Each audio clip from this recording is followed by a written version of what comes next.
Canadiens prospect Cole Caufield has had himself a year. He wins the World Juniors, and then NCAA hockey, he just kills it. He's the Big Ten Player of the Year and was named a Big Ten First Team All-Star, and he will likely come away with the top individual prize in college hockey, the Hobey Baker Award. Panelists, I leave you this question. Do you think Canadiens prospect Cole Caufield will join the Montreal Canadiens at the end of the season?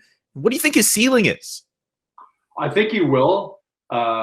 Worst case scenario, he's going to help their power play, right? I mean, the kid can shoot the puck. And, the Canadiens power play has been better with Alex Burrows. It's still, we'll see how that goes on in the second half of the season if they can keep it up. But yeah, I think they're going to – the salary cap's going to come into play. They'll have to have room to get him in, but he's obviously going to be making a lower salary, so it won't be that much. That's one of the reasons the Canadiens are juggling so much with their salary cap as it is. But yeah, I can see him, on a team that's been struggling to score goals. This kid's a goal scorer. That's what he does. Whether he can handle the physical grind is a huge jump from NCAA hockey to the NHL. We've noted, Nick Suzuki has struggled with that a bit this season with the physical play against him. But this kid can shoot the puck, man. And if they set him up somewhere on the power play and feed him the puck, I can see him. I can see them breaking him in that way. And he definitely deserves it as well. Like Julian just said when he introduced the question, everything that he's done so far this year, he deserves that opportunity for to get that NHL taste and see what he can do with the Montreal Canadiens. And it's the best time now to, while his confidence is high, throw him in and see what he's like at the NHL level. I don't think it's going to be a walk in the park for him. He's a smaller guy, but it's just a learning curve. He's going to adapt to it. He will learn how to adjust his game to the NHL level. But I think now is a great opportunity to have him join the Habs. And as a true sniper with 27 goals in 29 games there in the NCAA, he knows how to score. And like Stu said, he's got, I guess, a great shot. But that is the NCAA. And, as you get into where we're at in the season, you got yourself a war going on for each and every game.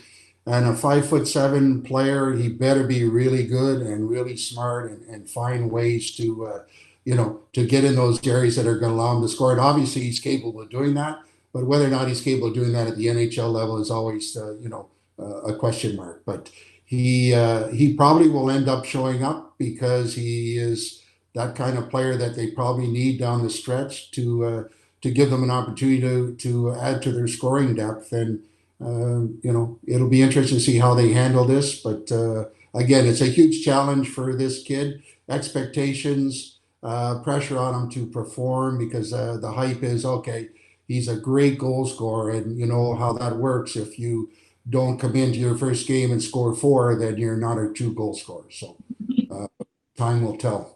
Well, the Big Ten semifinal game, he scored 2 goals for Wisconsin, including the winner in overtime. And after the game, he said that the overtime goal, he got a breakaway and he scored 5-hole. And he was saying after the game on the bench, he was telling the guys that if he got a chance, he was going to go 5-hole.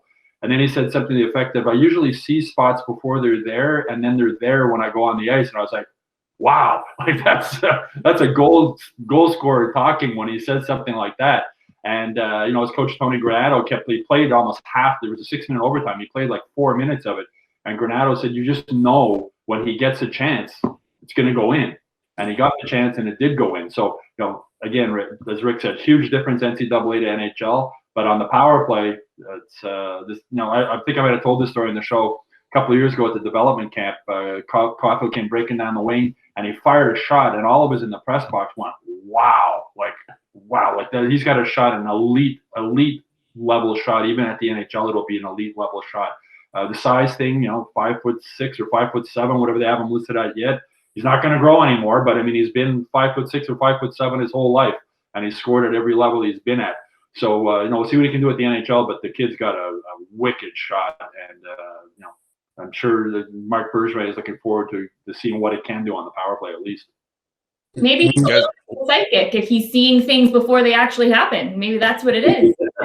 Talking about That's So Raven here. What is this? A psychic?